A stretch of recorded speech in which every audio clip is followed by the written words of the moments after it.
এই সেই করসল গাছ মানে যেটা হচ্ছে গিয়ে যেটা ক্যান্সারের রোগ নিরাময়যোগ্য একটা গাছ। এটা খাওয়ার নিয়ম কিভাবে একটু আপনি বলবেন? তো পাতা আমরা দেখেছি যে ওই মানে এটা নিয়ে পর্যাপ্ত গবেষণা ওইভাবে হয়নি, তবে সাধারণত দেখলাম যে ওরা ওই 4টা পাতা মোটামুটি জ্বালায়, ওই 1 কাপ পরিমাণ পানি চার মতো ওইটা এভাবে করে খাচ্ছে সবাই, এবং আমার কাছে অনেকে পাতা নিয়ে খাচ্ছে। এক একটা থোকা আমি দেখছি মানে এক একটা কাইনে প্রায় 470, 80, 30, 40 এরকম কলা। সিরিয়াসলি এক বছরে 470 পরিমাণে থাকবে। প্রাইস কত করে?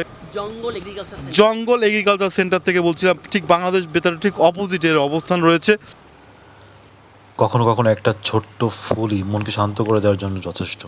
প্রতিটি পাপড়ির ভাঁজে লুকিয়ে থাকে ধৈর্য, যত্ন আর বেড়ে ওঠার গল্প।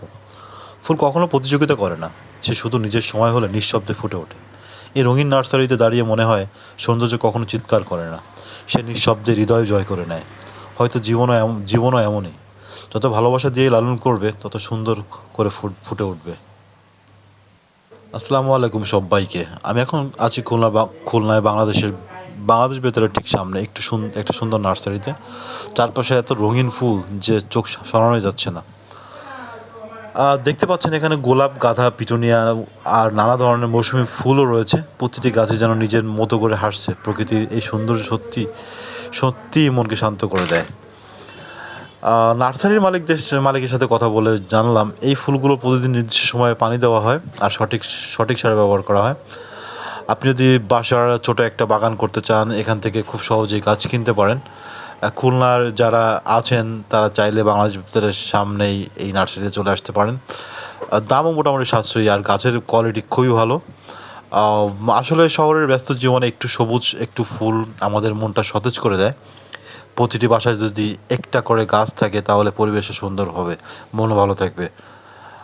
Thank you so much. ফুলের সাথে সাথে এখানে রয়েছে অনেক ধরনের ঔষধি গাছ, যেটা খুবই উপকারী এবং খুবই সস্তায় আপনি এখান থেকে কিনতে পারবেন, যেটা আসলে আমাদের মানব শরীরের জন্য খুবই উপকারী। নিমের যে চারা গাছ রয়েছে, এটা কত টাকা প্রাইস? 30 একটা চারা একটা চারা। একটা 30 টাকা। এটা হরতকি গাছটা খুব মূল্যবান ওষুধি, যে ওই ফলটা খুব উপকারী। হরতুকি কত করে প্রাইস? হরতকি আমার ওরকম 60 টাকা। এখানে বহেরা আছে, যেমন এটা আবার বহেরা কত করে ভাই? বহেরা হচ্ছে ওরকম 60 টাকা। অলমোস্ট 30 থেকে 50-60 টাকার মধ্যে আমরা হচ্ছে কি এখানে ঔষধি গাছগুলো পেয়ে যাব। এখানে কিন্তু অর্জুন গাছগুলো রয়েছে। অ্যালোভেরাটার দিয়ে অনেক। আচ্ছা, এখানে আপনি আপনার চাহিদা মতো প্রত্যেকটা ওষুধি গাছই রয়েছে। নাম্বার দিয়ে দেবেন, নাম্বার দিয়ে আচ্ছা, রিসেন্টলি আমরা দেখতে পাচ্ছি একটা ক্যান্সারের উপাদান করসল গাছটাকে রয়েছে এখানে। আচ্ছা, ফ্যান্টাস্টিক গাইস, আপনার এখানে করসলের যে কালেকশন রয়েছে সেটাও পাবেন। আমরা দেখতে যাচ্ছিলাম করসল গাছটা কোথায়, ওয়ার দ্য করসল গাছ, সেটা ক্যান্সারের খুব ক্যান্সার নিরাময়যোগ্য একটা গাছ কিন্তু এখানে পাবেন আপনি, করসল গাছ। ওয়াও, করসল কিংবা টক কথা যাই বলেন, এটা হচ্ছে গিয়ে সেই করসল গাছ, মানে ক্যান্সার একটু বাইরে নিয়ে আসবেন কাইন্ডলি ইফ পসিবল। এটা বাই করা মুশকিল, ওই পাশে বাই করা। এই সেই করসল গাছ মানে যেটা হচ্ছে গিয়ে যেটা ক্যান্সারের রোগ নিরাময়যোগ্য একটা গাছ। এটা খাওয়ার নিয়ম কিভাবে একটু আপনি বলবেন? তো পাতা আমরা দেখেছি যে ওই মানে এটা নিয়ে পর্যাপ্ত গবেষণা ওইভাবে হয়নি, তবে সাধারণত দেখলাম যে ওরা ওই 4টা পাতা মোটামুটি জ্বালায়, ওই 1 কাপ পরিমাণ পানি চার মতো ওইটা এভাবে করে খাচ্ছে সবাই, এবং আমার কাছে অনেকে পাতা নিয়ে খাচ্ছে। মানে আসলে আসার মূল কাহিনীটা কি? এটা আসলে প্রথমে বিসমিল্লাহির রহমানির রহিম 1989 সালে, তখন আমরা খুব ছোট। আমার বাবা মোটামুটি কত অভাবের তাড়নায় আর কি কথা বলতে হবে, অভাবের জন্য আর কি এটা শুরু করে। আমরা অনেকগুলো ভাই বোন, তাদেরকে নিয়ে দেখা গেলো যেটা চালায়, মানে সংসার চালানো হিমশিম খাচ্ছিল। তখন বাধ্য হয়ে তারা একটাই মানে অল্প পুঁজির ব্যবসা হিসেবে নার্সারি ব্যবসা ধরে নেয়, এবং তখন মোটামুটি কত রকম 42-45 হাজার টাকা মানুষের মধ্যে ইনভেস্ট করে বাবা শুরু করেন। এটা করেছিল খালিশপুরের মধ্যে কাস্টম অফিসের সামনে।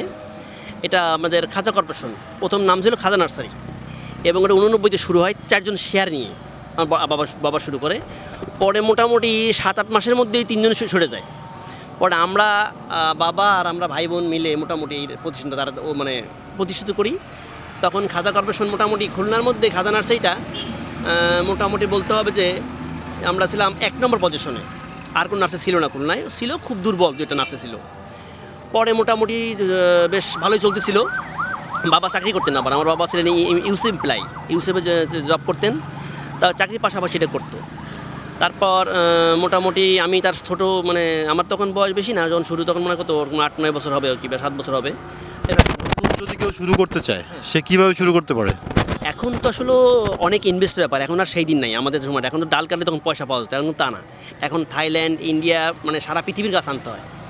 এখন ব্যবসা করতে গেলে মোটামুটি ভালোটা ইনভেস্ট করতে হবে। ধরেন আমাদের এরকম বাগান করতে গেলে এই মুহূর্তে 10-12 লাখ টাকা নিয়ে আনতে হবে, এবং মোটামুটি একটা ভালো জায়গার সবচেয়ে বড় ব্যাপার কি, এই কাজটা জানতে হবে, শিখতে হবে, যেটা সবচেয়ে মূল্যবান সম্পদ। শিখতে হলে কি আপনি কি শিখান, ট্রেনিং দেন আপনি? আমাদের এখানে মোটামুটি তো অনেকে, যেমন সরকারি অনেক জবে আছে তারা, আমাদের এখানে অনেকে এসে মোটামুটি টিপস নিয়ে শিখে কাজ করে খাচ্ছে। গাছ নিয়ে যায়, তারপরে যদি কেউ ফেরত দিতে চায় নষ্ট হলে, সেটা ফেরত নেন আপনারা? এটা আসলে ফেরত দেওয়ার ব্যাপারটা ওরকম না, যেমন আমরা কিছু কন্ডিশন দিই যে এইভাবে এভাবে রাখেন, তারপর তারা যদি না পারে অনেক চেঞ্জ করে দেওয়া হয়।